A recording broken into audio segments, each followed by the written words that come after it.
Yeah. Please tell me that I can't, that I won't, that I fail, that I'll never make it out, yeah. Please tell me all the bad, never good, fill my head full of every single doubt, yeah. Please say any negative thoughts, I pop off when I hear people say I cannot. I get off to the thought of proving everyone wrong, I won't stop to the top, so you better back off and get lost. I'ma stay loud, stay proud, never running out, never heading south. I'll be spreading out, call it word of mouth, can't put me down, I'll be getting loud. You can have me douse, not what I'm about, have your fucking clout. It be raining now, I keep making sound, go another round, bitch I'm legend bound, can't stop me now. You don't wanna fuck with me, a slow burn like a disease. Just tell me that I can and show you things that you couldn't believe. Just tell me that I can. Just tell me that I can. Just tell me that I can. Just tell me that I can.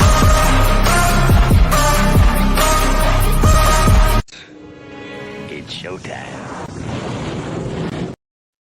Welcome to Friday Night Lights. I'm your host, Mikey, and as always, riding the shotgun, my boy Tommy. What's going on, brother? What is going on, Mr. Mikey? Happy Friday to you, and happy Friday to everyone. And we have somebody birthday in the house. My boy Jason, loyal subscriber to the Mafia Sports Report. Happy 47th birthday, and we'll give you a woo, brother. So happy 47th birthday to you. Happy birthday, brother. You know, and you get to watch some combine at that, you know.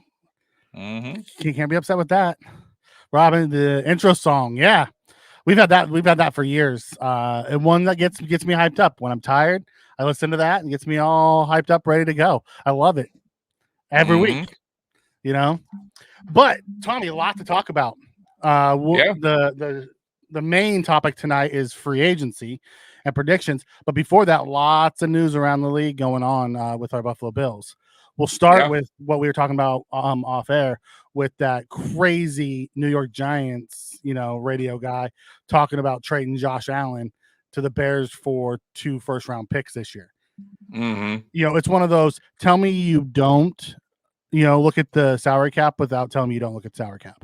Because Josh Allen costs $100 million dead cap if we were to trade him. Right. So how's that supposed to reset anything? Clickbait. It's called clickbait, and it was nonsense, ridiculous, stupid. Why? First of all, we have no problem at the quarterback position. It would be the dumbest, even if hypothetically we could, or we know cap issue, whatever. Why would I do that? Why would I even entertain the idea? Because no matter what, rookies aren't these. No matter what pick you go in the NFL draft, it's not a guarantee that player will work out in the NFL. There's been awesome, unbelievable players in college, Mikey, that have not worked out in the NFL, that have been bust. I am not willing to take that gamble ever when we have an elite player, especially at quarterback. So that's the stupidest, idiotic video clip I've seen probably all year in the 2024 year. And I'm sure there's going to be more. So like I said, all year, right? So it's 2024. It's going to be many more clips to come from other people out there that are going to throw dumb ideas like that around. Well, I mean, just think about it. So they say, well, Caleb Williams is supposed to be the next great thing, but you know what? So was Trevor Lawrence. Trevor Lawrence is good, but he hasn't broken through that ceiling, and he's about to be paid. So what makes me think that Caleb Williams is going to come into this league and be as good as Josh Allen is from his rookie year through his time he needs to get paid? He probably won't be that good until he gets paid again. Right. If he's ever as good as Josh Allen. Right, exactly. It made zero sense to me. Yeah. No, it's just it was just that like I said, once again, clickbait, that's all it was for. Yeah. I mean, hey, tip my cap to the guy for creating content and talking points. Yeah, no doubt. Hey, got us talking, so it is what it is, man. Yep. You know who else got people talking? Deion Dawkins. Did you catch Deion Dawkins? No, man. TV interview? I've been catching bits and pieces. I definitely need to watch the thing in full. But yeah, all sound interesting. Some of the stuff I heard was very interesting. He hates the Jets. Yes, he does. Not a Jets fan. And I don't like the Jets either. But I don't hate him with a passion, but I understand. Hey, he's on the field. So, Yeah. but yeah, they can be. I can see why. They're young, a lot of talkers out there, a lot of big mouths. Especially Sauce, the linemen. Like there's some talkers there for sure. But it is what it is. My favorite part of the whole interview was he was talking about how the Jets, want to just do, like Instagram photos. The dude's doing a Vlad TV interview with no shirt on.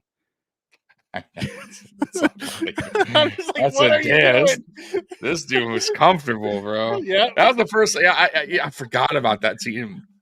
He's doing it with his shirt off, right? Yeah, that I'm like, damn, this dude's very comfortable in his skin. Didn't he go to NFL honors with just a jacket? He had just a jacket on. Yeah, so I guess he's into this. Showing the body off, which is he likes his dad bod. Dad bod, yeah, man. I mean, hey, maybe one day I'll do it here, right, for the podcast. No, just not do that for the podcast. No one needs to see that. No one needs to see that. Can you imagine? Right? So let me ask you this question: Do you have a problem with him giving the Jets bulletin board material? Nah, cares. I really don't care. You don't believe in the bulletin board material? Nah. I think it's actually really, really good for the NFL. I think it's awesome. I think that leads up to a game. The hype for the fans, right? The teams. The TV station. They love that shit, right? That's how they market it. It used to be that way. Brian Cox hated anybody on the Buffalo Bills. Right. Like we don't have a lot of that. Like you see so many of them like doing stuff together in the off season, and hugging on the field after the games, and Spears Bills comes in and says, "Why would we trade Josh Allen? We wouldn't." He's that was just a dumb comment that guy made. That was a dumb comment that guy made. Like it was for talking points, and he got out of it what he wanted. You know what I mean? But really, so you don't have any problems with what Deion? No. I love. I kind of love that shit, man. I really do. As long as it doesn't go too far. But I love that, man. It makes football real for me. You get what I mean? Because I don't like. I mean, I understand it's in every sport. It's like a brotherhood, no matter what, right? Like you're in this together. But I still love the whole. I'm a believer in you don't shake your opponent's hand. Like I'm just like that. Like I hate that whole night, hugging before the game, and maybe after the game I don't mind. Like when two boxers, for instance, and I know I'm going a little off script, but it's the same kind of deal we're talking about. So MMA, boxing, I don't like when they come out and they're lovey-dovey in between rounds. They always have to tap, hit each other's gloves. I hate that shit. Do it after, I'm good with that. You fucking had a hard fight. You know what I mean? Fine, you hug it out there, but it's war, man. And like I said, man, I love when they're like, "Fuck that guy, they're our enemy. We're gonna fucking." After, fine, whatever. But yeah, I'm all good for it. Yeah, exactly. So that's why I hated the Dolphins growing up, because that shit was real. That shit was as real as you get. The hatred was real. We had, even the nicest guys on the Buffalo Bills hated the guys on the Dolphins team. It was just the way it went. You know what I mean? And then you had the guys like Brian Cox who hated us with a passion, and he was even more vocal, right? And then you had our guys. Some of our guys were more vocal. Bruce Smith a little bit more quieter. This guy, Tally a little bit more louder. So. Yeah. But I loved it. I ate that shit up like that, and it was real. It wasn't fake. It wasn't to sell tickets. That shit was two heavyweights going at it. We don't like each other. We know we're the best in the division, and somebody has to get knocked the fuck out, and it's not going to be us. And that's what I love. So yeah, I don't mind that by Deion Dawkins. Bring it on, and I hope the Jets respond. I hope they say fuck Deion Dawkins. Whatever. Fucking that's great. Build it up, and it's going to be epic when we play it. Like I'm all good for it. Yeah. By the way, real quick before we move on, anybody in the chat commenting or putting comments, it's going to be a little bit behind tonight because I'm trying a new thing on YouTube that's going to make the video better quality. But unfortunately, when you do that, the chats are a little bit more behind. So we're not ignoring you. I'm just letting you know your chats are going to come in probably a little bit late, but we'll still respond to them. So I just want to give the chat the heads up. Okay. Going back to what you were saying about, the lovey-dovey in between rounds. I don't like that either. Especially the only time I enjoy it, you have a full-out brawl for 2 or 4 rounds, depending if it's a championship fight, and they're just throwing haymakers at each other. You go out there for that 5th and final round, and you decide to give and they smile, and then they just start throwing haymakers again. That's fine too. Right, the final round. Yeah, you're right. The final round, right? Both guys are bloodied. You know what I mean? Hey, let's kill each other right here, but respect. I'm good with that too. You're right. That's the only time I like it. But at the end, right? That's what I'm saying. Like, I don't listen. I don't go hanging out with the players before the game on their side and kicking with them and talk. They're gonna do it. I get it. It's a new age, but I never like that. Stay on your side of the field. We're gonna stay on ours. You're my enemy for now, and then we'll talk shit after. We'll swap jersey. Here's my or whatever. But that's for the birds, man. So Jason comes in and says, speaking of Miami, I seen Hills in the headlines again. Did you see this? I read it. I didn't go deep into it, but he tackled a lady or something. So they were at some publicity thing. From what I read, they were at some publicity thing, and she had to block him or something, or like move him on a block, and she did. And according to her, the lawsuit is it pissed him off. So when it was his turn, he went full blast and just knocked her ass over, broke her leg. And so he basically got offended for what she did. I mean, it's what she's saying. Once again, though, it could be bullshit. It could be. It should be. It could be he was just going in normal pace for him. Or who knows if this even really happened? It's a he said, she said thing. That's what I'm saying. She could have just fell over on her own and broke her leg. Who knows? But listen, injuries like that will happen all the time if you don't play the sport. Mm-hmm. Clearly, she's not a football player. She's out there doing some dumb. It's going to happen. Like, accidents happen. But if it's true, that's kind of crazy. And it could, it could be. No, Roy. What Tommy's saying is, he's not going to read your comment unless you super chat. It's only no. Yeah. That's great. I love that. Super chat, and then it will catch up. Right? Yeah, I'm trying this new thing out. Right? Yeah, it's called you super chat me or I don't read your shit. Right. No, I'm kidding. Oh my god. So I don't know. It'll be interesting to see what comes out of the whole Tyreek thing. Tyreek seems to be every offseason, and he's a lightning rod for that shit, man. Always something, right? He has to be in the news, right? Yep. Usually bad, right? It's crazy. He's so freaking good at football, and he's just always. I'm sure we'll have some player of ours floating around in the news at some point. Well, Seems to be the case the last 2 years. No. Well, yeah. Let's hope not. Knock on some wood, brother. Well. So one of my last topics I got before we can get into the free agent stuff is I heard Steve Tasker talking about it on One Bills Live at the Combine. Was it? No, it was before the Combine. And they were talking about, they were going through like where Jordan Poyer and Micah Hyde rank, right? Mm-hmm. Jordan Poyer holds so many Buffalo Bills records for secondaries. Do you think Jordan Poyer and Micah Hyde are Wall of Famers? I know we talked about this briefly. Does the chat think Jordan Poyer and Micah Hyde are Wall of Famers? I don't right now. I listen, here's the deal, man. One, I don't know how much room you got. You're going to have to start shrinking because the problem is this. There's only so much room right now as it is on the old stadium, right?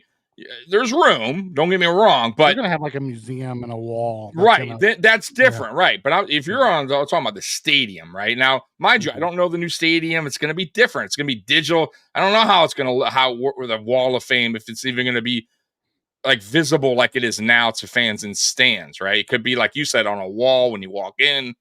I don't know. That's a great question. But I could tell you this, there's guys that should be on there that aren't on there now. We know. And before we get there, I think it would be very, very unfair and unjust to put them on before these guys. And we're talking, you know me, Eric Molds. We're talking who else? Fred Jackson. We're talking you think Fred Jackson belongs on the Wall of Fame? Absolutely, I do. He stuck around here a lot. So here's how I what do you define as Wall of Famer? Yeah. So here's why I break down as far as Buffalo Bills Wall of Fame. I break down how bad the team was for and how long the player stuck around and what he did with the different coaches, different quarterbacks, what he accomplished, right? So as you know, if we're going to, and I'll make it brief, Eric Molds, 7 different quarterbacks, 3 or 4 different head coaches, 4 different offensive coordinators, 2 GMs, almost 10,000 yards receiving. That right there, it's for me, Mikey, is Wall of Fame. If he was anywhere else, those numbers would have been almost double. Okay, that's one. Now, Fred Jackson, I got to pull up his stats, but I know he's rushed over 5,000. He played in 122 games, started 61. So he started half his games. He ran for almost 5,700 yards, 30 touchdowns. But he also wasn't the number one guy multiple years that we kept trying to replace him. And he wanted up being that guy again. So in 07, he started 1 game, then 08, 3, 09, 11, 10, 13, then 10, then 8, then 6, then 9. So go back, though. If you go back in those times, those are the times when Buffalo was drafting running backs like they're going out of style, right? C.J. Spiller, Marshawn Lynch. None of those guys panned out in Buffalo. There was only one guy in that time frame that panned out. That was a guy, Fred Jackson, who came from a Division II school. I believe he did. He had 1 year that was over 1,000 yards. That's it. Yeah, but listen, it wasn't all about stats too. I thought he was a good ambassador for Buffalo. I thought he was a great teammate for Buffalo. Like, I think he represents the Bills better than most. Like, he's up there when we talk about guys that played their asses off here, that did what they could for the team. And we got to remember, we didn't have the best. Like I keep saying, it wasn't the best offense. It wasn't the best quarterback. It wasn't the best offensive line. It wasn't the best coaching. So you have to put all that in place. Also, the drafts, running backs taking his place, and then he's going back and starting it. So I do believe in time. Now, do I think he should jump like a Kyle Williams? No, I think Kyle Williams is ahead of Fred Jackson. He was a lifer. Exactly. And so even Stevie Johnson not even has some. No, even he has somewhat. Now I want to put him on, but he has somewhat of a debate because of what he did with the 1,000-yard seasons that he had. I believe he had three straight. Three straight. So. And at that time, you got to remember, he was a 7th round or 6th or 7th round draft pick. I believe he's a late round draft pick. He was not supposed to, be a top receiver for this team. He wound up being that. So I'm not saying he deserves that. I'm just saying we could also kind of talk about him in the future. But Jordan Poyer and Micah Hyde, to answer your question, yes, I do believe they belong in time. But there's other guys that need to be put on that list first before even and to be fair too, Eric Molds, once again, it's past due. Like, what else could he have done? I just don't think they're putting any up until the new stadium. I think they just. I agree. It's pointless. Did you notice they took the clock down last year? The clock's been down. So remember the clock, right? That's been there for decades. They took it down. They took it down in the offseason in 2023. And everybody thought maybe they're clean, maybe they're doing something. It never went back up. So I think they're already starting to just kind of, you can see the writings on it. Like, obviously, they're building a new stadium. So I agree. I don't think they're going to do anything. Why would they? It wouldn't make no sense. I would love to see us open the new stadium with Molds and Kyle Williams going up on the absolutely. And they should be. I think that should be. I think they should do that. I don't know how they've done it in the past, but I think they should do it with fans there. I think they should make a more big of a deal of it when they do that, the halftime, do it at halftime yes. of like a home opener. Open up the brand new stadium. They do it in basketball, right? They do it about like they'll honor a guy. They'll put his flag. They'll put his a jersey in the Raptors, up top. Mm-hmm. Why not do that for guys that gave their all for this team? Yeah. You know what I mean? And I think it's past due on a few players. Poyer and Hyde in time will get their dues, but just not now. Okay. I just wondered when Steve Tass was talking about it, and it was before. Yes, Amy, I know he's on vacation because I watched it during the combine this week, but it was a Bills by the numbers segment, and they were talking about it because like Poyer and Hyde own like all of our secondary crazy numbers. Yeah, it's like White, Hyde, and Poyer; those three together is just crazy amount. And they were asking, and Steve Tasker said, he didn't say Hyde. He said Poyer belonged on the wall. It's interesting. I think I would put Hyde there too, man. I do. I don't think Poyer is Poyer. I don't think Poyer is Poyer without. Yeah, and I don't think Hyde's Hyde without Poyer. I think that's why when we talked about Poyer and Hyde for the longest time, we didn't say the best safety in the NFL is Poyer or Hyde. We said the best safety duo in the NFL is Poyer and Hyde. And it was true for the longest time. So I believe both. It's a match there, and that's why they both deserve that. All right. So let's turn our attention to the combine. It started this week. Caleb Williams refusing to release his medicals to all 32 teams. Yeah, it's interesting, huh? Marvin Harrison Jr. didn't even show up for media availability at the combine. They're meeting with teams, but not to the press. Does that give you a red flag on either one of those guys? But they're meeting with the teams, but not the press? Yeah. Well, Caleb met with the press. So Caleb met with the press. Marvin didn't. Marvin released his medicals. Caleb didn't. The medicals are interesting. Why not release? That to me is kind of almost a red flag. Teams are going to want to know your medical, like 100%. He said he'll release to the teams that he meets with only. Okay, well then that makes sense. I'm good with that because why? He's like, I'm not going to release to all 32. I'm only. It would make no sense. So I'm good with that. I would do the same. I'm not going to lie. Why give somebody else information that has nothing to do with me, right? It's not going to happen. You're not going to play for the Buffalo Bills, right? Like, why would I get? So I get not that right away. But still, why? Yeah, down the few, but anything. Brandon Beane creates a draft profile on everybody and has them, and they go back and look when someone maybe they didn't like Mitch Trubisky. He had all his medicals and everything before he left Chicago. You know what I mean? Yeah. And went back to his draft profile and looked at it, and then we ended up signing him as our backup that year. Yeah, I don't know. I don't think it's a big deal. I don't. We know where they stand. Those are top 5 picks. Okay.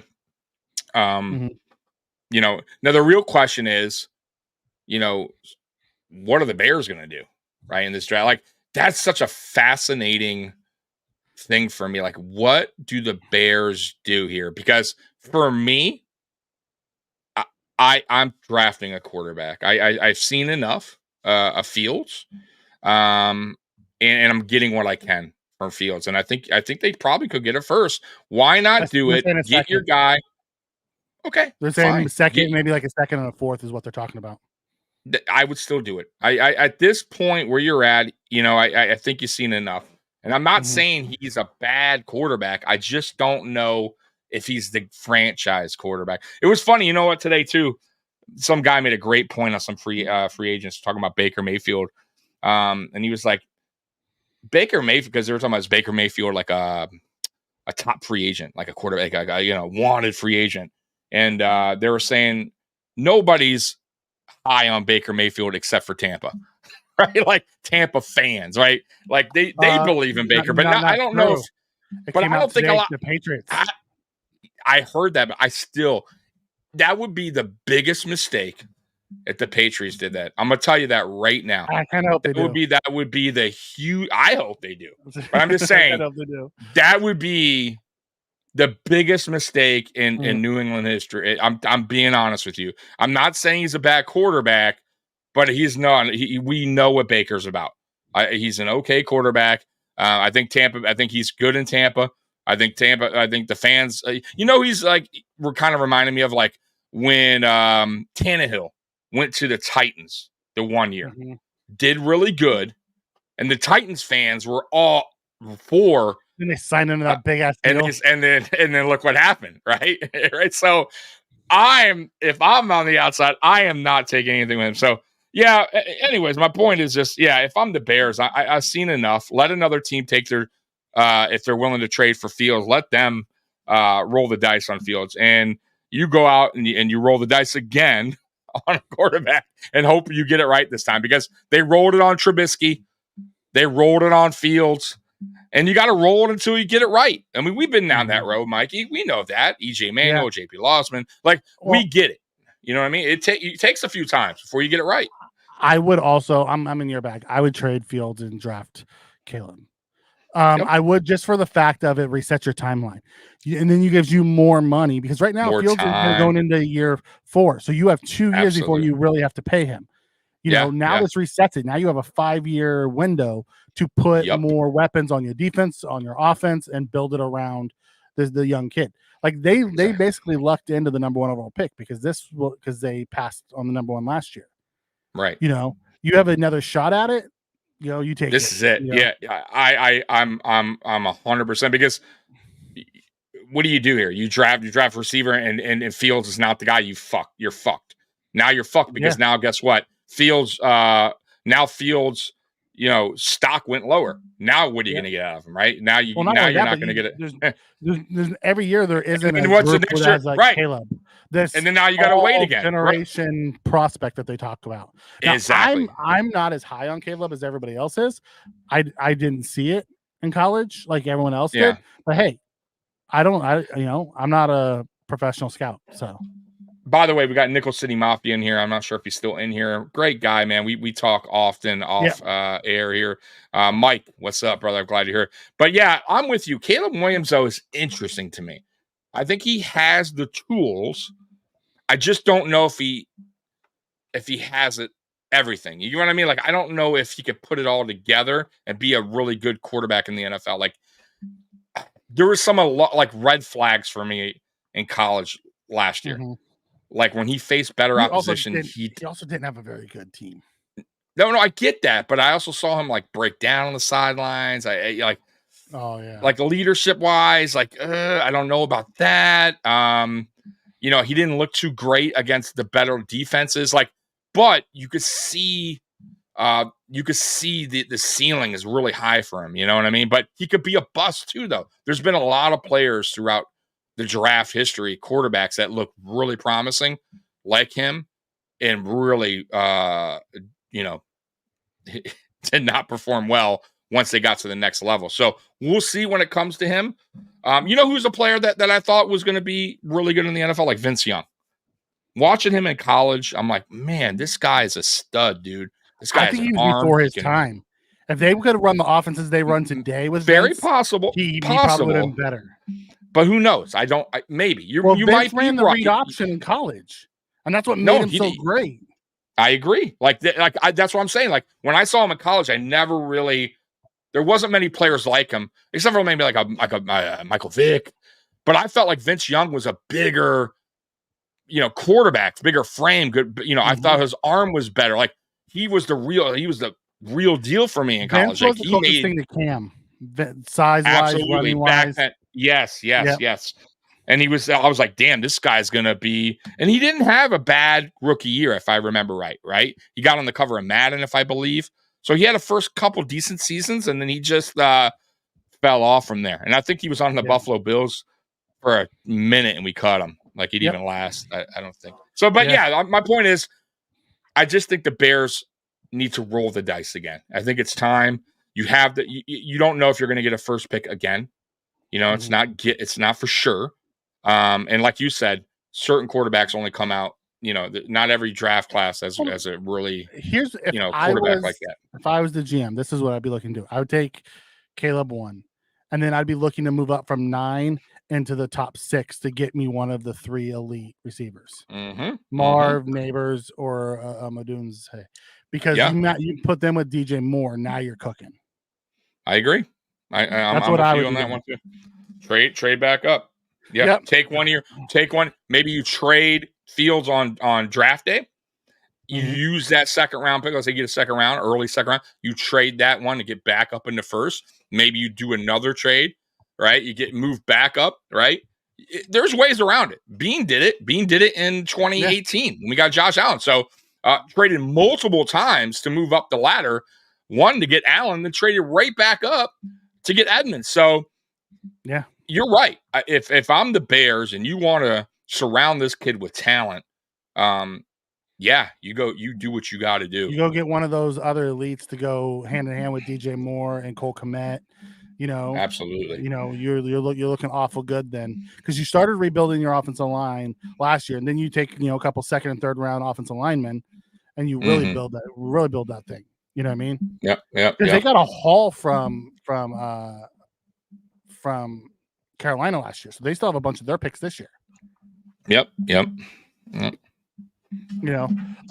Before I get into the press conferences this week, someone, Roy, asked, who gets the bigger bag, Mayfield or Cousins?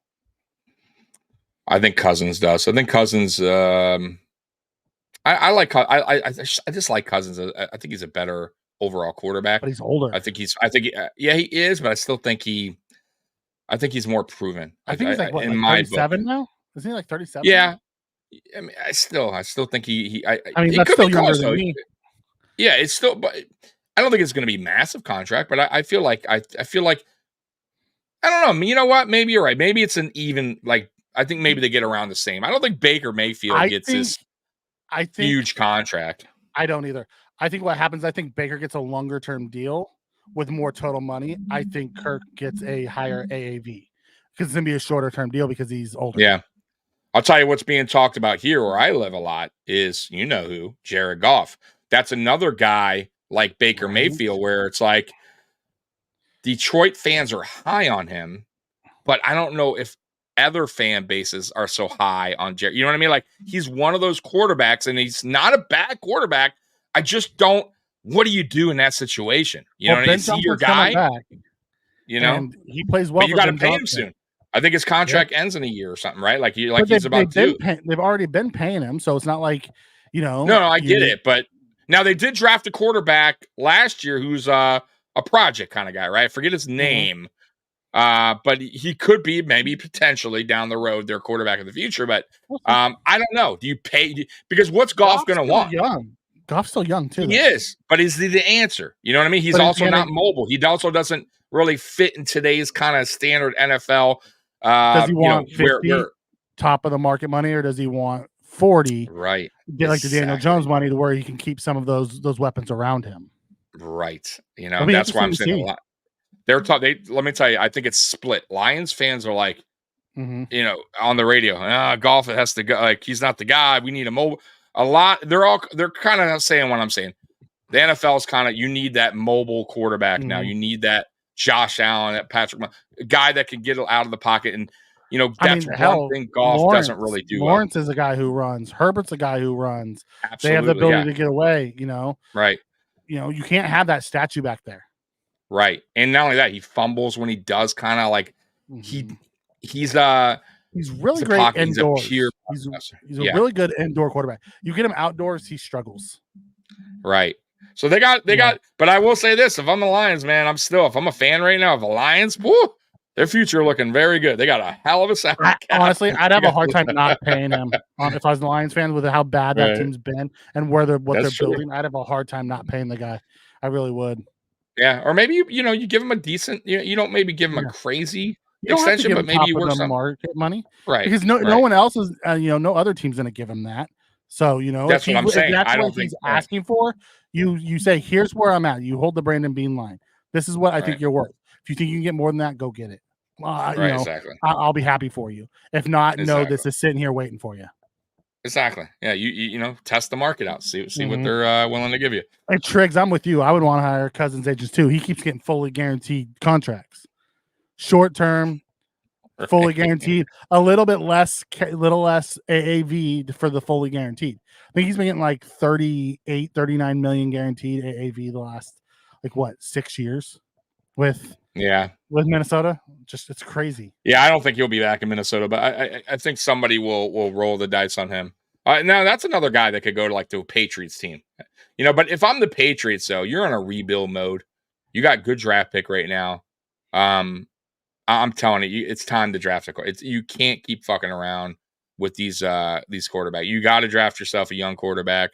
And if you want to sign a veteran quarterback to be your guy for 1 year while you have this, your draft pick sit for a year, then so be it, because you're not going anywhere. The Patriots aren't going anywhere. They're right now, they're in total rebuild mode.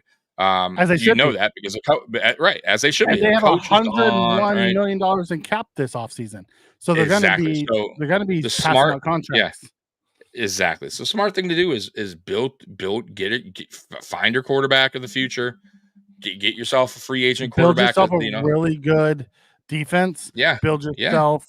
Get that young quarterback a bunch of offensive weapons and build them an offensive line in the free agency. You got the cash. Now's the time to do it. Exactly. I see that team being, depending on who's their coach now. Did they ever hire a coach yet or no? Yeah. Oh, that's right. They did. The guy within, right? Yeah. The one guy. Yeah. So it's going to be interesting. Yeah. Mara, which is, wow. I was a little surprised.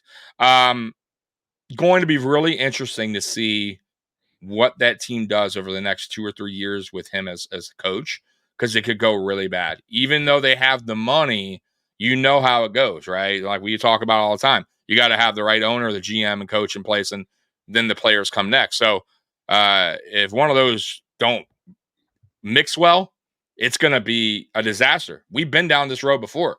You don't think Buffalo's had money in the past with bad GMs and bad coaches, and we blew it? Of course, right? So I'm with you on that. Nick City Mafia, man, thank you for the super chat. We appreciate it. Love the show, guys. Thank you, brother. Smash the like button. You may have already said this, but what position group do you want the Bills to go in the first round? Depends who's there. Personally, I want us to go wide receiver if one of the wide receivers is there. And that goes into Amy's thing. I'm getting a little hyped on AD Mitchell, wide receivers potential for us. Listen, there is 5 or 6 wide receivers. So we have the top 3 that are going to be gone and probably the top 10. We have Marv, we have Neighbors, and we have O'Doon. So probably gone. The next 3 that I am really big on for late round 1 and round 2 is Franklin, Thomas Jr., and Mitchell. I know you like to throw Coleman in there, in that group. Oh, absolutely. Yeah, they interviewed. Those 3 to 4 are huge guys that if one of those guys aren't there, I'm looking at, is Byron Murphy there? Is Chris Jenkins, who just tore up the combine. But do you want to go with that, or do you want to wait until round 3 and possibly get a Brandon Fisk, who also tore up the combine? Or some of those type of guys. So I'm still leaning wide receiver. I want us to go wide receiver round 1, wide receiver round 3, and the rest defense is what I want us to do. I'm with you. I'm totally with you on that. By the way, the Bills have interviewed the most receivers of any team so far, from what I heard. Receivers and safeties. Safeties too. You're right. Yeah. So, and I mentioned that in the last. I think we mentioned that. We talked about that in the last podcast about the Bills need to start addressing the safety position, even though Poyer's coming back. I just don't trust the guys behind Poyer. We don't know what we're getting in free agency. So I think it's time to address that. As far as receivers goes, Coleman had a good. You talked a little bit. They had a little thing with him talking about playing with the Bills. I would love for him to be on the team. Yes, I think he's more of a second round. I think we could sneak up and get him in the second round. Which would be great. Up. Yeah, we'd have to trade up. We would, but yeah, that's not a problem. Sweat would be the only guy for me, at least for now. Now I got to go through more, draft profiles, but I love Sweat, man. That dude came in at, by the way, 366, running a 5.2. that boy was moving, and it looked. He ran a 5.2, which is slow, but at 366, that guy was fluid. Right, dude. Go How if you guys running 40 yards. He had like a what? he had a 1.6 or 1.7 10-yard split. That's awesome. Yeah. That's what you If want you from a guy haven't- that big. All right. So anyone in the chat, if you haven't watched this film, go ahead and watch this film on YouTube. There's plenty of it. He's an absolute a mountain of a man. He's a monster. He has good hands. Like I like that dude can like his first move is pretty quick for a big guy. And he could he throws offensive linemen around power, like and he also has a spin. Did you see his spin in that bag drill? Yeah, dude. He's like he would be that he would be a problem for offenses, and I would have no problem if he's there and the Bills took him and traded up to get the receiver. By the way, there's a Miami Hurricane. I don't know if you heard this. There's a Hurricane player, receiver. Now his stats are funky, but they have him ranked at like, I don't know, 50-something receiver in the draft. So he'll probably be 5th round, 6th round. I forget his name, but he supposedly ran a 4.1 or 4.0. They're saying he's probably the fastest receiver ever, right? That they clocked him at. Now, the thing is, they don't know if he's going to be invited to the combine. I would love for him to be, because that's an intriguing guy if he's around 6th round, 7th round, just for punt return, kick return alone. A guy with that kind of speed. He played somewhere else. He played at Alabama, and he transferred to Miami last year, and he only had like 50 yards. So I'm assuming he got hurt or something, but he's a guy that I wish I remember his name, Mikey, but I haven't even seen that, dude. So I watched, there is a video of him running where they clocked him at like 4.1 at like, I don't know, like a gym or outside, not gym, outside. And holy shit, Mike, he's super fast, like lightning fast, bro. So speed kills, but that's something to look for later in the rounds. I'm just throwing that guy out there, but those are the guys that have been hitting for a lot of teams. Yeah, dude. I mean, I'm just saying, I'm just throwing. And then the other safety for the Hurricanes we interviewed as well. Not the tall guy. Yeah, Kitchens, who's going to go, they're saying what, round 3? They're saying late 2, early 3 is where. Yeah, so he's a good player. And the other guy is too. I forget his name, 6'5". I mean, he's intriguing. Now, you can get him late. Williams is going to probably transition to a linebacker, though. Because he's 6'5", 230. The problem with Williams at safety, and they talked about this during the draft, is his hip fluidity, being able to turn, open up, and go. He's going to struggle against. That's probably why they're Tyreeks and the Waddles and those elite receivers.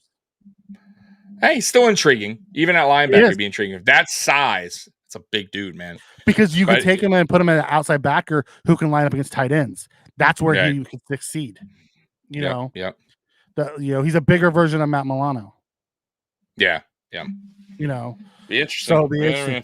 Roy comes in and says safety's not needed before day 3. There are better options for. There's so many free agents and safety free agents there's so many that aren't going to land chairs that the Bills could probably sign for the 1.7. Like if you think about it, Bird was just released. You know, and the Bills just signed his position coach this offseason. Right. So there's a chance that he keep an eye out for possibly him popping up here. Mm-hmm. Oh, for sure. Yeah, we're gonna do a lot of 1 to 2 year deals. There's no doubt about it. There's gonna be players that we're gonna be paying less than their value, but it's just because of the market and their position. So, I think we can steal a couple players because of that. Have a good night, Mike. I appreciate you coming on, man. Yep. It'll be interesting. Mike came in and said, I kind of lean DT. The Chiefs showed a stout defense. You can get over the top wide receivers deep. Listen, if you want a future wide receiver 1, you need to take him early. You're not finding that guy deep in the draft. I agree. And if that's what unless we're going to go pay a wide receiver 1's Diggs is done to be our wide receiver 1, we need to invest that premium asset so we can groom him into being wide receiver 1.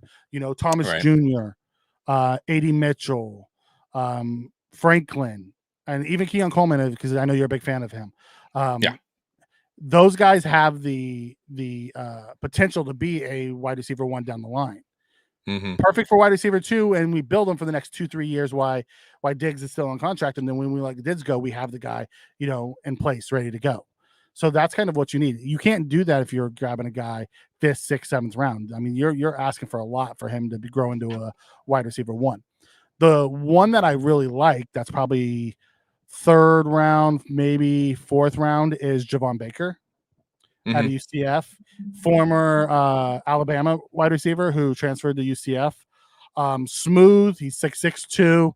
Not the fastest, not the biggest, but man, he's so smooth. Another UCF guy. Reminds me a lot of the way Reggie Wayne used to play. If you go watch his film, reminds me so much of how smooth Reggie Wayne was. He's just smooth like that. Yeah, ain't nothing wrong with Reggie Wayne from the U. Yep.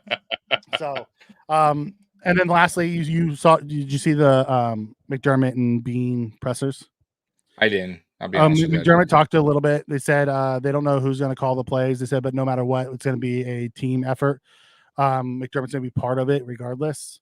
Defense, we're talking about. Yeah. Okay. He did say that, Babich is the DC, but who's going to be the play caller? They said we still have so much time to decide all that stuff because, he wants to see what, probably going to go all the way through training camp and preseason before they truly make a decision, because you have to see what they are. Play caller is more than just picking out. It's like building it. And Sean talked about that. You know what I mean? Right. Well, and there's new pieces coming to the team, so you got to factor that in as well. So that will be very interesting to see, because there's going to be a lot of young. That's what I say. Remember when I really do believe this offseason is very important, because you got to hit these guys, you got to hit these players, man. I really, this draft is so important, especially on the defensive side of things, because you got yourself a young coach. Right, that's taken over. Knew it calling the plays for now, and you got a lot of new faces coming into Buffalo that are probably going to wind up being day one starters, game one. So you're right. Maybe McDermott wants to see how Babbitt, how he does with these young players before he makes ultimate decision. But we'll see. We'll see how it goes. But man, it's going to be so interesting week 1 what this team looks like, especially on the defensive side of the ball, because I just really feel like there's going to be a lot of fresh faces out there. The whole D line is probably going to be new. We're going to see some new secondary, because unless Micah comes back, and Brandon Beane talked about that today or during his press conference, and said he hasn't heard from Micah yet. They don't want to rush him. If Micah plays, I already told you this. I think Micah only plays for Buffalo.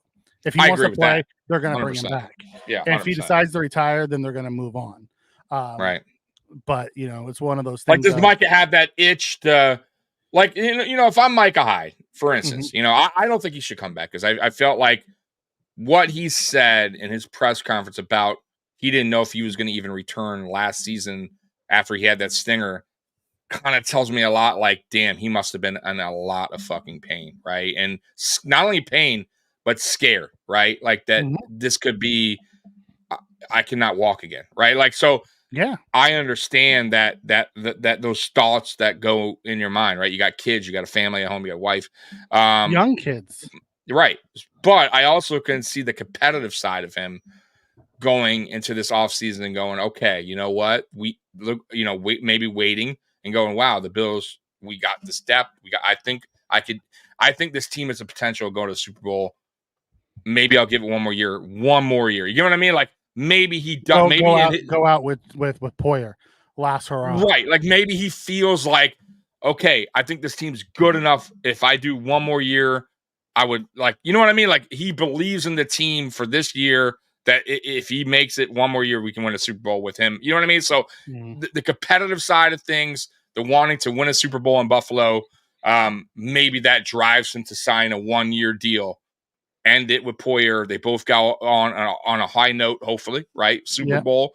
That would be like, I'm sure, but maybe he waits. He waits to see what Buffalo does, right, in the draft. What players we add. Also, how's he feeling?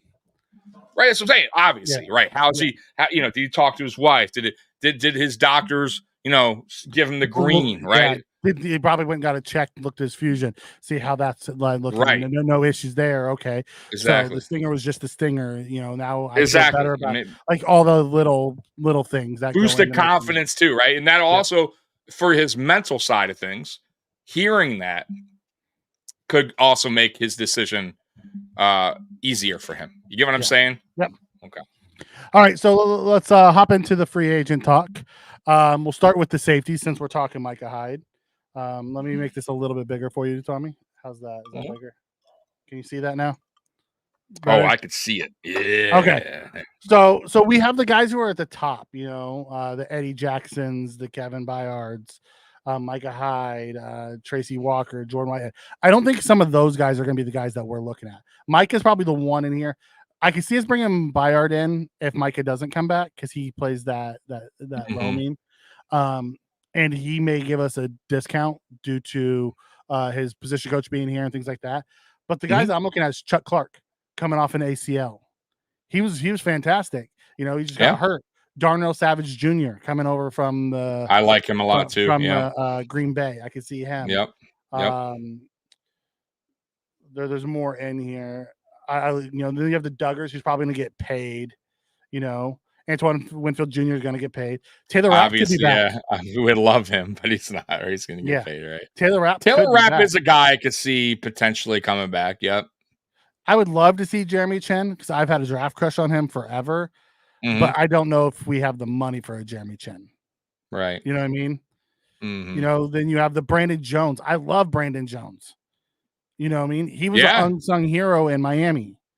Yeah, he balled. Love to see physical. Him. Yep. Then there was someone from the Chargers. Look at Dean Marlowe. Dean Marlowe, well, he played for the Chargers too. John Johnson. Remember John Johnson? He's always available. He was really good with the Rams. Then he went to I think he went to Cleveland, had a bad year, and they released him and he went back to the Rams. Like we'd be looking at more of those type of guys, those type of guys from a safety standpoint. We're not going to be putting major assets into our safety position, I don't think, moving forward. Wide receivers, because people love wide receivers. Yeah. Who's out there? Obviously, Evans is at the top of the board. Always love to have him. Not going to happen. Too much money.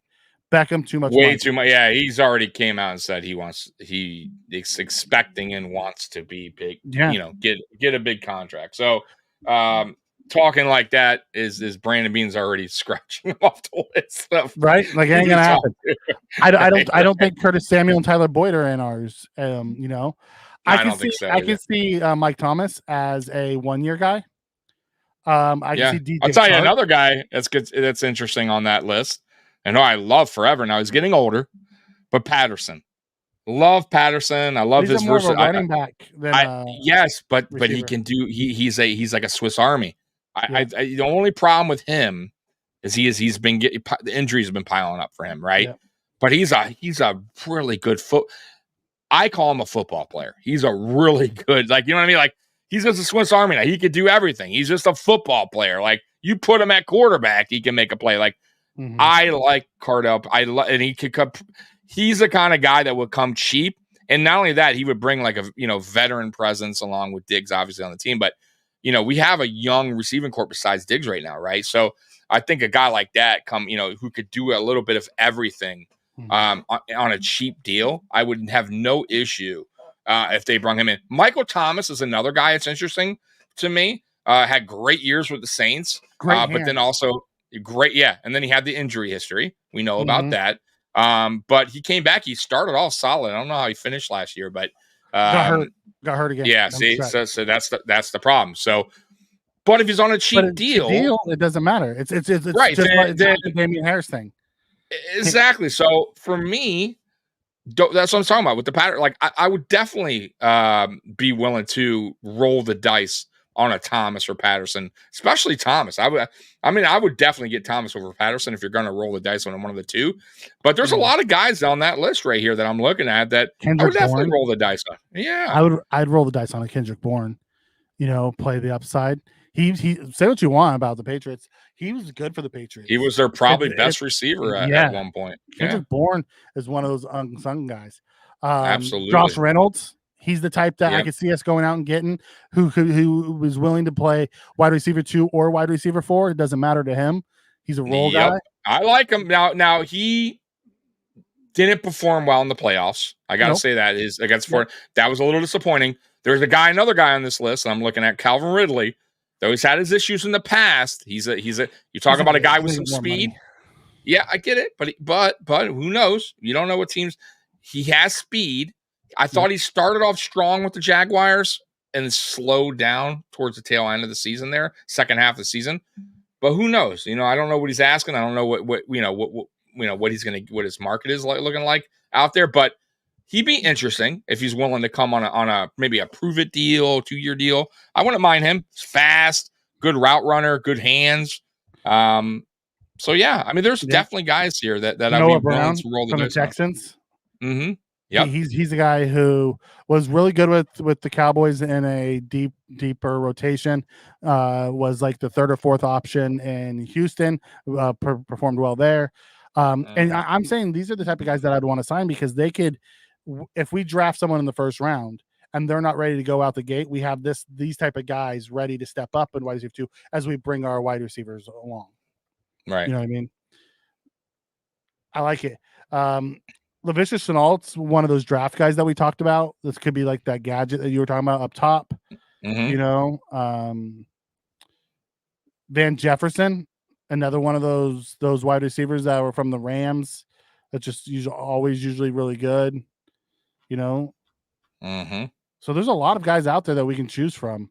Devin Duvernay, who I think is a better version of Hardy. He's a fantastic punt and kick returner and can give you something in the pass game. Yep. We talked about trading for him, remember? Yeah. So it'll be interesting to see what happens. So those are just some of the wide receivers. Listen, I mean, looking at that list, guys, there's some decent quality guys that you can get, I feel, on a 1 to 2 year deal that can actually help the team, that help the offense. So I like that list of, especially the guys towards the bottom there. I feel like there's a pretty good amount of guys that can help this offense out.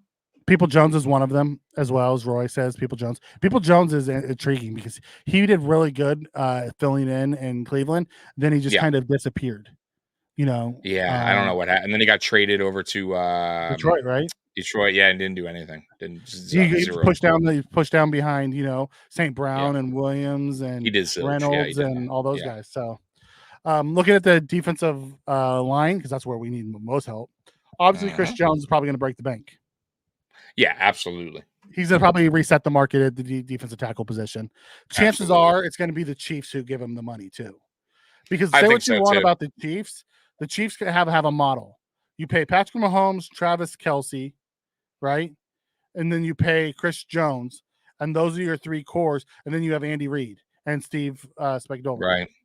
That's your core of guys. Then you fill in around them with a bunch of young guys. Yeah. Chris Jones in the crunch time is that closer every time. Exactly. He did it against Buffalo, and when he pushed Dawkins back into Allen on that throw. He did it in the Super Bowl. I mean, he does it all the way around. Dude's just a closer. He's a monster. I'm with you. And they can all listen as long as you got, like you said, as long as you got Reed and Mahomes and Kelce, working the offense, running the offense. It doesn't matter. They can go out and get McCole Hardman again, right? They can go out and get these. They won it with MVS. Yeah, they right. So I'm saying, right? They don't need top high paid receivers to win a Super Bowl. Clearly, they've done it twice now without him. So. Well, I mean, this Super Bowl they won because their defense. But this one, so freaking elite. Absolutely. But their offense still came through when they needed them. So, in the clutch, they're clutch down the stretch. Absolutely. When they had to have it. Reed and Mahomes and Kelce figured them out in the second half. So you're right. Like if I'm the Chiefs, I'm doing what I got to do to get Jones back. He's clearly a guy that makes plays, and that's something that Buffalo. Be honest with you, has not, that's what we wanted in Vaughn, and we still don't really have that. He was it for the first 10 games. Second. Healthy. Yeah. But we don't have, we still searching for the closer. You know what I mean? We're still searching because I don't even know. I hope it happens. when Vaughn returns next year, because what can we do, right? He's on the team, but he's on the team. I just don't know. Or hope Greg takes that next step and becomes that guy. Exactly. Or we draft a guy and he's that guy, because there's hidden. Let me tell you, there's hidden gems all over. Yeah, Max Crosby was like a 3rd or 4th round pick. That's what makes the draft so unfucking believable. You know what I mean? Like, you could find a guy. It's that lottery ticket, man. Absolutely. So just because it's not a 1st round guy that we're like hyped up about, could be a 3rd, 4th round guy that winds up sneaking. That was at a school that's not a one of the top tier schools, and he's just a hell of a football player, and you get lucky. So Brandon Beane's good at sniffing out those kind of talent late in the round. So you never know. We could find our guy, but we haven't had that. He's good at finding corners and linebackers. Absolutely. Yeah. He hasn't found defensive linemen to do it yet. It's one position we have not. But we also don't ever go young. We always draft. We always sign free agent DTs, and we don't go young. Right, except for Ed. Ed was young, and Ed is hit. Ed hit. Right. That's it. Yeah. Like most of what they do on the D line is veterans. Winston says, just wait until the Chiefs don't have garbage sale receivers. Listen, the Chiefs aren't going anywhere, and unless Andy Reid decides he wants to hang it up, they're not going anywhere. Yeah, I can't even scheme so freaking well. It doesn't matter who the receivers are. So yeah, I can't even it's tough for me to first of all, I've never been that person, Chiefs they're gonna for me, it's all about what have you done, and they've done it, right? They're the Super Bowl champions. They've won 3 Super Bowls. How you knock them off? They're the champions. Yeah, and they haven't shown any sign of breaking apart or breaking down. This was this was probably the least dangerous of all the teams, and they still won the Super Bowl. And so we said it in the playoffs when the Chiefs beat us, even going into that game. They are the defending Super Bowl champions. They are a fucking good team, regardless of what they did in their regular season, whatever their offensive, wasn't looking the same as it was the year before. They're in the fucking playoffs, and they're facing us, and they're a damn good team. And look what happened. And happened in the Super Bowl. Andy Reid in the clutch more, and I trust our coaches in the clutch. Absolutely, and that's what. Also, that's why that game was. Whose money? It doesn't matter where you put it from. The dude just makes it. Yeah. Our kicker had a chance to tie it, and he couldn't do it. And like you said, the most important thing, they have a coach who believes in their players and who doesn't fold under pressure. Yep. And our coach still, unfortunately, folds under pressure at the worst moment. So until that gets corrected, that's why you can never count the Chiefs. I don't give a fuck if they are a wild card team next year. If they get in, they are fucking dangerous. I don't give a fuck.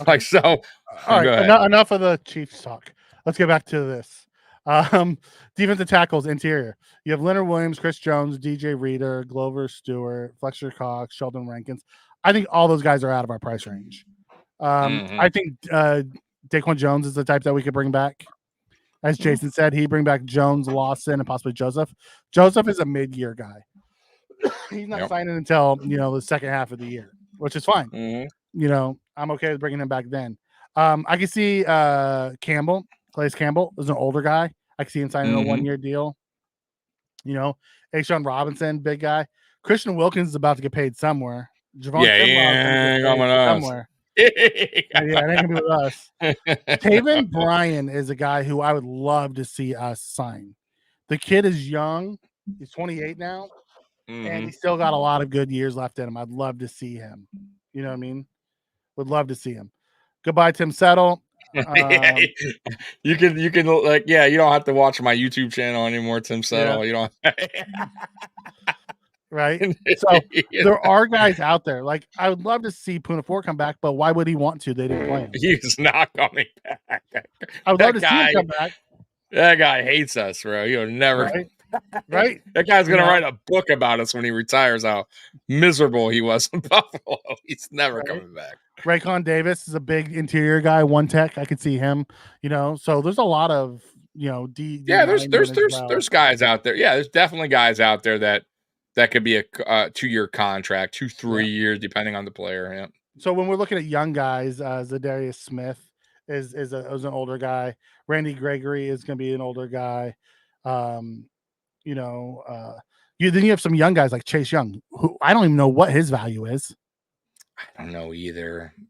Because he wasn't great going from the Commanders to the Niners, but he came on in the playoffs and was really good in the Super Bowl. He did, after all the talk about him being lazy or whatever, and he wound up playing really well. But I don't know. He's such an up and I don't know. What Chase Young are you getting? That's the problem. I don't know. Like, he's a hell of a player, but like there's times he just doesn't show up. Like Justin Jones. Problem.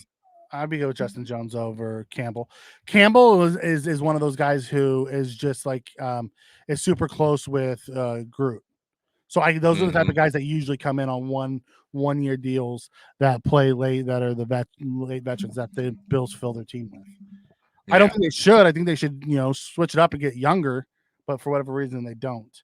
Leonard Floyd from the D line, Yannick, who knows where he's going to end up. But then you have like the Josh Allen. Is Josh Allen going to get tagged? Is Talon, I would love Josh. This Jets just said Bryce Huff's not being tagged. You know what I mean? Right. So but how much is Allen's market? Like, how much? Allen's going to want some money, bro. He's getting paid. Yeah, he's going to want a pretty penny. But can you imagine, though, if Brandon Bean somehow just fooled us all and signed like a Josh? Have Josh Allen on both sides of the ball? Oh, my God. Right. He found the money at the banana stand to go get Josh Allen. Oh my God, dude! I would. That would be some funny shit, dude. Yeah, and we would love it. Like we'd have our closer on offense and our closer on defense. Both named Josh Allen. Josh Allen, right? Both named Josh Allen. Like that's unbelievable. Right. What do you need? You need Josh Allen on offense and defense, and that's how you beat the Chiefs. Right, that's it. We need 2 Josh Allens, right? Yep. And there you go. There's 2 Josh Allens. Yeah, Derek Barnett, depending on his market value, there's a bunch of these guys in here. Dante Flower Jr. What does he look at? Clowney, what's he gonna get? Get him out of my face. That guy stole so much money from every team. He's such a he was money with Baltimore last year. He was a lot better, yes, than he's been before, but he's still a player that takes your money, and of the time. Same with Farrell and Thomas. Yeah. Both of these guys steal money too. Yeah. Obata, remember Obata? Yeah, of course. What does AJ get? Does AJ come back? I don't know if I don't. That's such when you're looking at I wouldn't mind. Guys. Yeah, I wouldn't mind Epinesa coming back, but I also feel like I told you this last week. I just feel like he wants to start. You know what I mean? And I don't think he's our. I don't think he's. I just don't think he's our future at edge. You know what I mean? Like I don't know if he starts no matter where he goes. But maybe he feels like But that's my point. Maybe he feels like he is a starter. Maybe another team will. You know what I mean? So. That's an interesting one because maybe he does, test the market. Obviously he's going to, and sees, and maybe, sees what they see in him. Mm-hmm. You know what I mean? What teams are willing to sign him and where they want to put him, right? As if he's going to be a depth guy starting. So that'll be interesting. And if most teams see him like we see him as a depth guy, rotational piece, a rotation guy, maybe he does come back to Buffalo on a friendly team deal or something like that. And I wouldn't mind it at all. I felt like AJ Epinesa took a big step forward last year in his contract year, which was what you should do unlike our other guy, Gabe Davis, who took no step forward, right? Who had a funky year. But yeah, I wouldn't mind him. Really underrated, and he's not really a edge rusher, but Van Ginkel. He was really good with the Dolphins, man. I told Captain D that. I'm like, bro, he's just really good. Like he's a goofy ass name. Right? But that dude, when he comes in, he is high energy, bro. Like he brings it, man. I absolutely wouldn't mind him playing in Buffalo if the price was right. Yeah. What other position do you want to see? Quarterback, because I'm curious who we get as backup quarterback, because I don't know if we go through the draft this year. Okay. So some quarterbacks, I still obviously, like a veteran. Yeah, I would like a veteran still over a younger player. Kirk is the top quarterback. He's probably going to get paid. Yeah, Tannehill's going to end up as a higher paid backup somewhere. Yes, he will. Mm-hmm. Jacoby Brissett is going to be a higher paid backup somewhere. Mm-hmm. Mitch will be interesting to see if he comes back on a short-term cheap deal. Yeah, and I wouldn't even hate that. I felt like he did okay when he was with us. Yep. Sam, where does Darnold end up? I can see Darnold. I wouldn't hate it either. Wouldn't hate it either. Drew Lock is one of those guys as well. Yeah. I wouldn't want Winston. Minshew's going to get paid, because I love Minshew, but he's going to get paid. He's a really solid backup. I wouldn't want Bridgewater signed by the Colts, because they don't know when Richardson's going to be ready. It would be a really smart decision. I want no part of Bridgewater.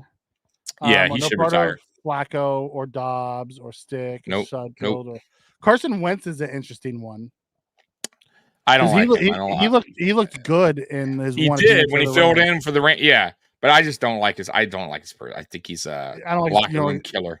Yeah, he's a. Honestly, I could see Kyle Allen coming back.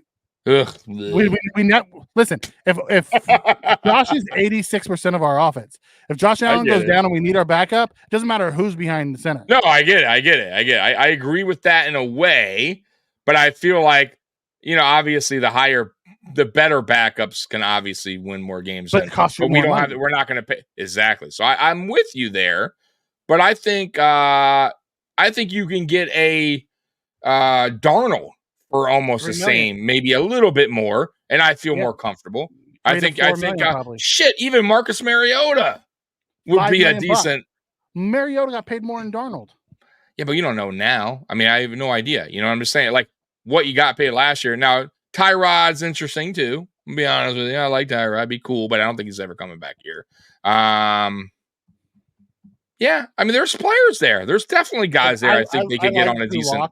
Drew Lock seemed like the type that would. Drew Lock, and he was solid. Yeah, absolutely, absolutely. There's guys there.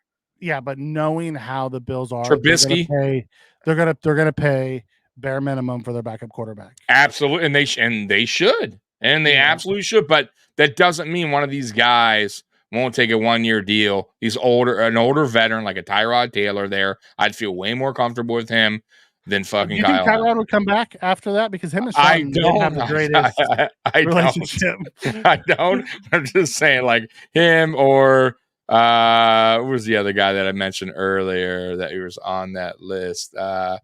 Trubisky, even Trubisky, even Sam. Yeah, like I think those guys would be. Now they might cost you a little bit more, but is a little bit more worth the gamble, pay a little more than a guy that, if you really need him, he can't. Like, I don't know. I'm just saying, like I'm looking at some of these other guys. You have like Jake Browning, who's already resigned. Yeah, these guys are terrible at the end there. Nathan Peterman, good Lord. How's he not at the end? Like, what does Mason Rudolph look like, moving forward? Yeah. And he actually did okay for a little bit. He played shit. He played good against us, and I was thinking we were going to whip him up. So the backup quarterback market's not pretty. No, it's not, but there's some solid vets there. But they still can get a quarterback 7th round, 6th round if they really wanted to. You never know. You never know what you get out of that. Let's go with AJ McCarron, who just signed with the UFL. Fuck, so bad. He was what the hell? You could tell Bean at that time was just trying to find his way a little bit, because that was a terrible Peterman and fucking him, fucking keeping it. Like, we just did not set it up right 2018. Like McCarron wasn't good anyways. He wasn't. No, that's what I'm saying. Like, but for me, it's like, dude, like if he had to redo it, obviously you still draft Josh Allen, but if he had to redo it, he would have paid a little bit more and got himself a better starting quarterback week 1, a veteran. That Allen could actually learn from than a guy that got traded away and throw Allen into the Wolves. I would love to see Mitch T come back, because he knows the system. Probably get you 500 ball. Absolutely. Who else I would love to see come back as Devin Singletary. Love it. I don't know if he will, But I would love to see him come back and be a Bill again on a 1-year deal. He was solid, man. But you're right. I don't think he would. I think Donta O'Foreman or I like him too. We talked about him last year. He's the bruiser that we were talking remember about. Him? Yeah, he was a guy we wanted last year. And I was like, I would absolutely bring him in. I will get there, Jason. I'll get to punters next for you, buddy. Yeah, fucking terrible punter we got right now. Stupid Chiefs. Now y'all know who I want, obviously, on this list. Yes, you want this guy to top.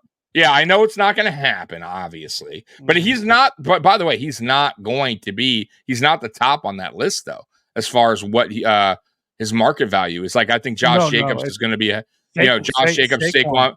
Saquon, it's between him and Jacobs, right? You could argue that point, right? Either way, Saquon, Jacobs, you think so? Really bad year. That was the injury. He did, but he's also younger. Barkley also has injury history too. I don't know. I think it's going to be close. Either way, whatever. Barkley, Jacobs are ahead of Henry. Pollard may be ahead of Henry as well.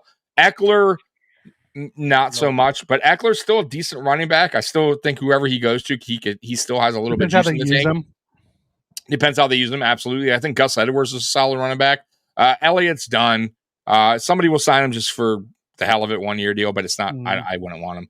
Henry's the guy. I'm telling you, man. Henry's the guy. If you could, it's going to, these running backs don't get paid what they used to. So if they could figure a way and Henry's willing to do a deal on a 2-3 year deal, which I think that's what any team will be willing to give him anyways, I'm telling you, that's the needle mover. That's the game changer on offense, man. That's the guy you would want. But if you don't get him, then you go through the draft. Or like you said, you get a guy like Foreman, right, for now, and you draft yourself a running back maybe later who could compete with Foreman, and maybe he beats out Foreman. Who cares? And you waive Foreman. You know what I mean? Or, but I mean, that's how I see it. Even Cam Akers. Cam Akers is a big dude. You know what I mean? Yes, absolutely. Yeah, he's a bruiser. Yep. J.K. Dobbins could be one of those cheap upside plays. Mm-hmm. He's coming off, multiple injury years. Mm-hmm. Kareem Hunt's one. Remember when Penny had his little run for a quick minute in Seattle, and then man, he just you want the bruiser? AJ Dillon, there's your bruiser. Yeah, he is absolutely. He's a solid running back. I wouldn't mind him either. So there are a bunch of running backs out here. There's definitely guys there. Yeah, I wouldn't want him. I think he's just a spitting mirror of his brother. He's better than his brother, but not at this time, right? You saw what he did last year with the Jets. He provided nothing. So I think Ty's perfect, but I like him better as running back 3-4 because he's also a special teamer. I need to see a better RB2, and I want a bigger back. I would love to see us sign someone like AJ Dillon, who's a bigger, back to Cook. That gives us that bruiser down low that we don't have. So we can stop using our quarterback to be that bruising back. I just cannot wait for free. I'm so curious on what because we've heard it before. I can see Zeke being that guy too. Man, he maybe 1-year deal because he did okay. He did okay with New England. You're right. He had his games. He started slow. I felt like they didn't. And maybe that's because they were trying to use the other. Yeah, exactly. Stevenson, so when he took over and Stevenson got hurt, Zeke played well. He did all right. Yeah, I mean, if it's a 1-year deal, yeah, you might be right there. I guess I want to hate it. Yeah, see, Roy comes in. Zeke still got some gas left in the tank. Yeah, very little though. I will say this: he's on 10 gallons, right? Like he's like he's below the fourth of the tank line. The gas light's about to turn on. Right. Like I think you like you're driving it, you're like, damn, I think I can make it home. Right? Mm-hmm. It's gonna be close. So, I mean, there are some out there. It'll be interesting to see what we do there. I don't think we're gonna spend a lot of money at the running back position. Yeah, I mean, I agree with you. It's just my off season, what I would love to happen. And I agree. I just don't see it, but I will tell you this, like for everyone's like, it is a possibility. I'm just saying it is. I still think running backs don't get, and I think people may say it now, like, oh, but no, we don't need there. They would love it. we signed Derrick Henry. Like, trust me. Like, you want to be listen. You would not be saying that week 1. I would be stoked. I think it's a pipe dream. No, I agree. I'm with you. I'm totally with you. I don't even think but you never know. Once again, that's the thing with Brandon Beane. Like, I have no idea. He's so he tells you one thing and does another. So I have no idea, what his plans are in free agency. So that's why I cannot wait for this thing to start up in a week. Like, it's going to be so interesting to see what players, we even talk, like, that are rumored to us. They even talking to it. You know what I mean? Like, because I've heard nothing so far. Nothing. Well, and obviously you can't, right? Still, yeah. Right. Yeah, I think what is it's I believe the 11th is when the tampering period starts, and the 13th. We have to be cap compliant by then. Yeah, and which he will. And I'm guessing this week is when he'll start doing the moves. He said they started having talks with the agents during the combine. Which makes sense. What Brandon said. Yeah. Roy comes in and says Zeke's also really good in pass pro. Yeah, that's a big piece of it too. Which Cook is not, and that's the downfall. That's why you need a better back that can pick it up. Murray was our best, and he even struggled down the stretch. That's why he did. He showed his age. Yeah, showed his age. He did. Yep. His like you talking about gas in your tank, like his ended. He ran out. Right. There was no refill. We need to sign Foreman. I'd love to sign Foreman. Solid player. Solid player. Let's flip over to linebacker. I know we have Milano and Milano coming back. Bernard coming back, but we do need another linebacker. So we don't know what Dorian Williams is. I thought he played better in the playoffs. I do too, but you don't know yet. You don't know where he's at. Trying to think of his name. The linebacker that filled in, he's going to get paid somewhere and go off. He was like rated number 1 PFF. Can't think of his name for us. Oh, Dotson. Thank you, Dotson. He's probably going to get money somewhere and go because people are going to say, I could use him. So when you look, you have your big names, your Devin Whites, and your Bobby Wagners, and Isaiah Simmons is a unique tool. Absolutely. Levante David, Cody Barton, Devin Bush, Jordan Hicks, Kenneth Murray, Jordan Brooks this is a guy I would spend a little bit of money on if I had to start running a 3 linebacker set.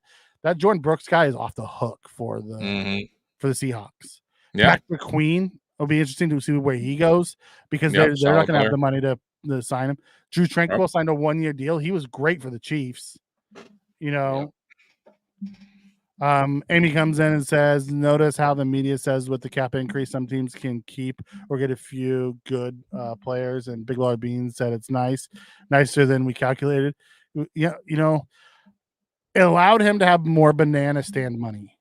If he finds someone that he really wants, having that $13 million now allows him to, if he really wants to flip the switch, or maybe he just doesn't want to do anything with Diggs' contract and sit on it. And that was the $13 million we were going to need to get us cap compliant. So there's a lot of things that extra money could help us with. I think he does. I think with that cap increase, I think he does find that one. I think one guy edge of DT though. I really do. You might be right, but is he looking in the draft for? The draft is what is interesting. The draft isn't heavy in defensive tackles though, or it's a very down. True, but is he looking at? Is he saying to himself, "There's so many good receivers in this draft where maybe I can get my guy in the first round, right? The guy we talked about earlier, Sweat, right? Or not Sweat? Murphy. God, no, the guy from Texas, Murphy. Yeah. So can they? Murphy's 6'1", 300. Sweat's like 6'4", 366. Right. So my point, right? That's my point. So is he thinking to himself, maybe I can get my Sweat? In the first round and get myself first rounder though. He's gonna be a second rounder. Okay, well then there's some people saying first round, so it depends on where I don't know. Depends on combine. It really depends on this combine. We already did his combine, and same with the receivers. It pushed him up from round 3 to round 2. This combine. Okay. Well, you know what then? Because he's a 2-down player. I think you should. Then I think that's your guy. If you can get him in the second round, you get your receiver in the first, you get him in the second, and then trade up to get him in the second. Grab your absolutely, first, trade up absolutely. And then you don't need to spend big money on the free agency, like on that position. Then you can go out and you can get yourself, exactly, or the Brian Burns, or one of those type of absolutely, or one of those type of guys. That's what I'm saying. So the draft is that's what I mean. He has his plate full, but he has a lot of options now. The cap increased, 10 draft picks to work with. Now, did they ever say? Because I didn't see it. The Edmonds third round. The comp picks haven't come out yet. Okay, that's they also they won't come out until after the 11th, the start of the new year. So that is also something to keep an eye on, because we could potentially, because we don't have a third round right now, we could potentially have a guessing 99 or 100 is what we'll get. Pick 99 or 100. Hey, listen, it's a third round. Yeah, I'm just saying, if you can get third round, you know what that is, Mikey? That's more options to work with as far as trading up. Then you could trade back up and say you get 2 second. That's the whole point, right? Of compiling all these draft picks is the maneuver for the very next year, or trades, or make trades. So he better. That's what I'm saying. So I just feel like I have a feeling he's going to get a key free agent. I think, I truly believe that. Because this draft, he has that much capital and that many picks in the draft where he can get some decent players, good players, to fill some gaps, fill some holes at DT, wide receiver. He's not going to need to spend money on free agency wide receiver. There's a ton in the draft. Defensive tackle, we can get our guy in the second round, early second round trade up. You know what I mean? Like, there's good players in this draft. I mean, you could sit there in the second round and take the kid out of Clemson, as a defensive tackle who's good. Like, there's a bunch of, the thing is after those first 8 defensive tackles, when you get out of round 2, that's when they're all into projects. Correct. That's where, exactly. That's where it. So do you go out and sign a Daquan Jones again? Give him like the same type of contract they had last year, where it was like 6-7 million, and then you just go sign a project to be the depth. Yeah. Well, that's what I'm saying. I think that's why right now, like, the combine's very interesting to me, because I think this is where, and all the interviews and all that stuff that the Bills are doing right now, it's going to determine how free agency goes, right? What guys they have high on their list that they feel that there's a potential of landing, and then free agency hits, right? Then they can go, okay, we feel like we could fill this hole in the draft with this guy. We feel like we can get him where we're at right now, right? Potentially, right? He could land us there. We're around that. See, and we can go spend on this. That's the dangerous part of having free agency before the draft. Yeah, that's the tricky part. You are absolutely, but that's so maybe they find a position, a guy that they like for that position. They're like, okay, we don't need to draft this now. Now we can draft here. The whole point of what Bean does every year is he fills his roster up, so he doesn't have to say, okay, I have to take this position in the draft. Right. That's the whole point of trying to do that. And I'm with Spin. I don't think the key free agent will be a linebacker either. Well, I was just showing what linebackers were out there. I think we're looking at the Drew Tranquil types. I don't think so. I agree with Alexander. We're looking at backup guys. We're not looking at absolutely, because they also just don't bring Klein back. Back. Just don't do that to me again. That's all. We're only going to use 6 of those 10. Yeah, probably. Yeah, you can't keep them all, anyways. Yeah. I mean, so yeah. Roy says he thinks we need to use minimum 8 of the 10, depending on the free agent course.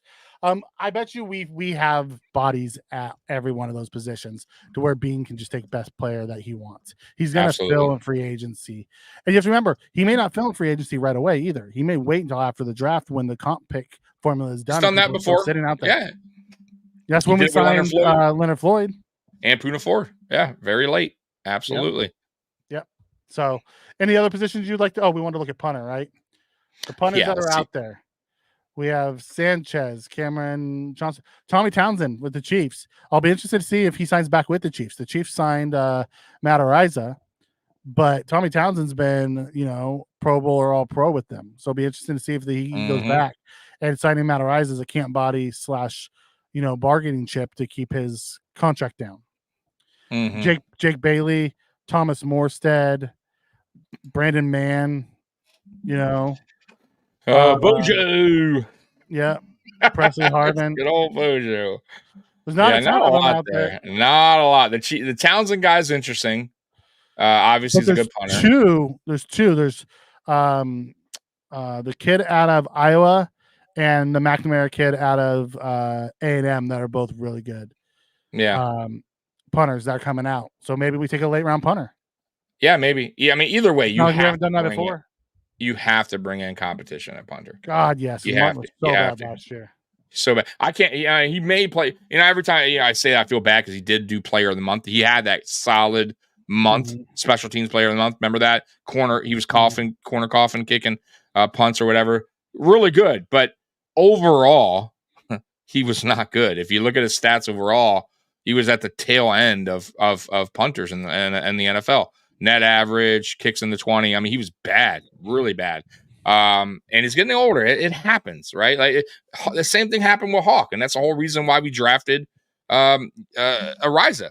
And then unfortunate thing happened, and then we got Sam Martin, who still had gas in the tank. Year one. He was good year one. He was great. Yeah, well, we signed him for a reason, right? He gave him an extension, but he's just not what he is. It happens. So it's time to get some competition in here. Yeah. I want a punter with a bigger leg. 100%. You have to have a bigger, especially late in December, January in Buffalo. You just have to have that punter. Chuckles comes in and says Levante David would be nice. Levante David would be nice. The problem with that is we no longer have we only run 2 linebackers 90% of the time. He's going to want to play. So what linebacker are you sitting? You sitting Bernard or you sitting Milano? Yeah, it's not to have him. It just doesn't make sense this year. Last year it made a ton of sense because we didn't have, Bernard didn't break. We didn't know. Yeah, nobody even knew. It was. Yeah, right. Nobody even knew who was going to start. If you go back in time, they thought Dotson was going to be the guy. If you go, Bean believed in Dotson, but once Dotson got into camp, then they realized, oh shit, he's not really what we expect.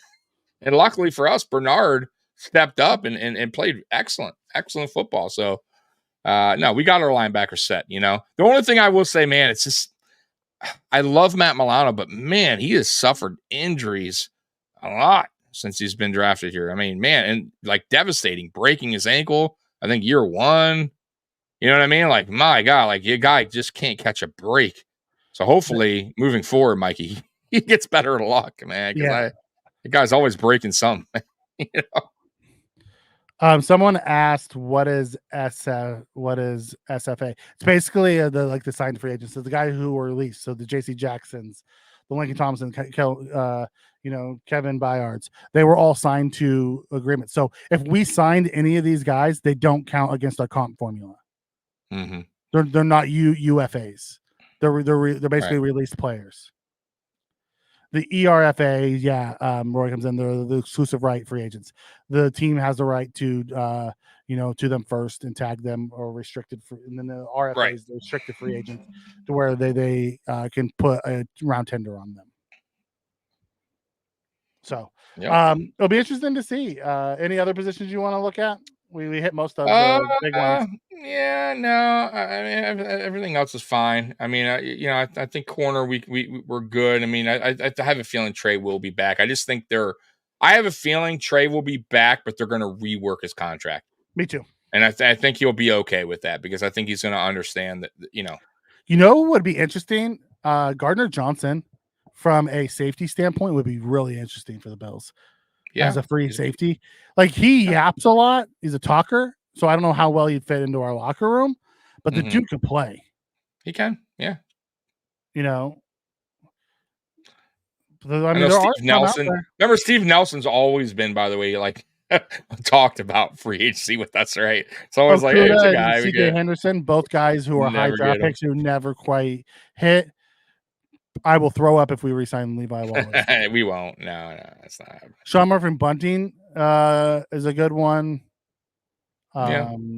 You know, I don't think we're gonna sign him. If we do, I bet you it's Dane that comes back. Yeah, I could see it. You're right, but I have a feeling they're gonna let him. I think he's gonna move on. He's gonna test the market, but yeah, you know, there's a lot of good corners out there. You know, will he have a market? Yep. We'll see. You know, Adoree Jackson played for Sean in Carolina. Would he want to take a 1-year deal, come play cheap with us? But he's not going to start, or is he looking for a starter role? You know what I mean? Right. Yeah, where's he at in his career that is he willing to take that backup role? Mm-hmm. So, because we have, you know, Benford, we have White, and we have our new guy. Can't think of his name. From the Green Bay Packers. Douglas. Douglas. Yeah. Those are our three. And then we also have a Khair, who they're giving a fresh start to as wide receiver or as corner 4. So that's true. They're giving him one more. So whatever we sign, we're looking at corner 3, 4, 5. So it's probably going to be cheap. And Khair is interesting because there's going to be new corner. We have new corner coaches. So let's see how he does with the new coaching staff. If he can improve his game, right? Like if they can find a way, if the coaches can find a way for Khair Elam to fit in the defensive system, right? Because if not, I will say this: if the new coaches that we brung in are still kind of struggling with Khair in camp, then I think Bean needs to figure a way to get rid of Khair at that time. Like I think I think at that time this is his last shot. Very much like the Boogie Basham. They gave Boogie Basham a shot. They did. And they wanted sending them right. off. That's what I mean. So maybe now, because there's no more excuse, right? You bring in you got a whole new coaching, you know, for corners, new coach staff there. There's no more like that's it. You know what I mean? For me, at least. Maybe you work better somewhere else, but we'll see. But he is interesting. The Domino ad made Roy hungry. Yeah, pizza, baby. See, I told you these ads aren't so bad. So the combine's wrapping up this weekend, and then we're going to turn our attention to some free agents, and we'll see what happens. So over the next week or two, we'll keep our ear to the ground. We'll be back next Friday to talk more about what we hear, as hopefully we'll have some cap updates and some extension updates and all that fun garbage. Yeah. Yep. So what do we got going on? Oh, by the way, I finally did, you know, the Tommy Caputo show, right? I finally made a video today. Now I'll be going live, Mikey, but I wanted to put something out there. I've been really not being lazy, but just kind of like just trying to figure out how to do it right. So I did one today, my first episode. So if you guys want to check it out, it's up and ready to watch on obviously Mafia Sports Report. So do me a favor, watch that, see if you like it. If it's not for you, it's not for you. It's not for everyone. But I'm going to be going live moving forward with that show. Then we got Wednesday, Mafia Talk returns. So they're going to be doing a show with free agents and all that, something like similar to what we did, but different voices, different thoughts. Tuesday, Nuclear Heat Wave Wrestling Podcast returns 7:30. And then me and you on Friday at 8:30. So that's it. We're getting back into the groove of things, guys. So a lot of things going on here, man. I appreciate you guys once again, everybody showing up, giving us the love and support that you've been doing for a long time now. So Mikey, any last words? I'm excited. It's roster building time. This is one of my favorite times of the year. You know, brings all that, you know, the joy and to see what we're gonna do next. Who's that late night bean move that we come to know and love. That's gonna be like, oh my God, you could change everything for us. So it'll be Can't wait, man. Can't wait. All right, guys. So we appreciate you, and man, Roy. Hopefully he gives you a good birthday gift by a couple free agents. Happy early birthday, brother.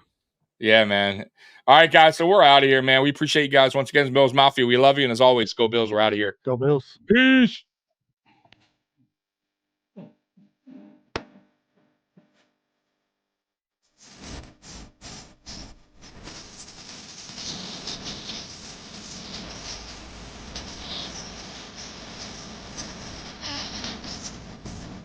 Mm-hmm.